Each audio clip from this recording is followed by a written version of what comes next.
চলো। লালটু একার বারান্দায় উঠে পড়েছে, ও আগে ওই যে সব বসে আছে, ঝিরঝির করে বৃষ্টি পড়ছে। অবশ্য 12টা বেজে গেছে, সব খেতে দিয়ে দিই। এদের খেতে দিয়ে দিলে বাবা একটা চল চল চল চল চল চল চল চল চল নিচে না, আমার এই ছোটোটা না ভীষণ জ্বালা, ওটা খুব বদমাই। দাঁড়া, খা, তুই আগে খা বাবা। ওর যেন খুব খিদে, ছোট পুটকে হলে কি হবে, খুব বদমাস। ও শুধু খায়, সারাদিনও খালি 3-4 বার ভাত খাবে। ওর খাবার যাও, সব সময় খায়।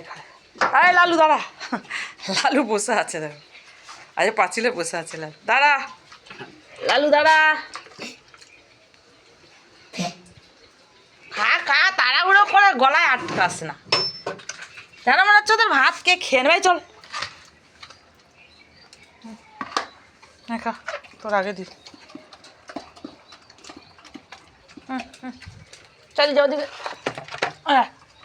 আলাদা আলাদা খা, আমার আজ আর আগাতে দিচ্ছে না, কাছাকাছি। এই যে লালু যাচ্ছি, দাঁড়া দাঁড়া, নে সব খা। এই দুটো খেয়ে নিচ্ছে, এদিকে বর্ষা, থাকার জায়গা নেই, কী যে করবে। ওদিকে রাস্তাঘাট ডুবে যাচ্ছে, কী পরিস্থিতি হবে জানি না।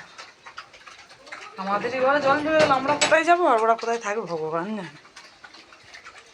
যা করবে ভগবান করুক, আর কি করবো বলো। এবার দেবো লালুটা, আজকে বলুটা আটকে দিয়েছি, হ্যাঁ লালু খাবারই দিত না। কত সুন্দর সুন্দর সব ফুল গাছ, চলো সব জলে ডুবে নষ্ট হয়ে গেল। দেখো এই যে রাস্তায় সব জল উঠে গেছে আমাদের এখানে।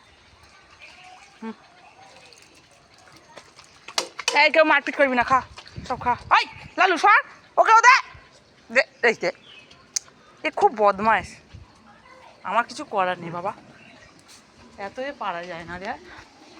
এই তুই কোথার থেকে আসছিলি, দেখো আস্তে আস্তে ফেরত গেল। দেবে না, থাক, তোদের ওইদিকে দিয়ে দেবে, তোরা আর চিন্তা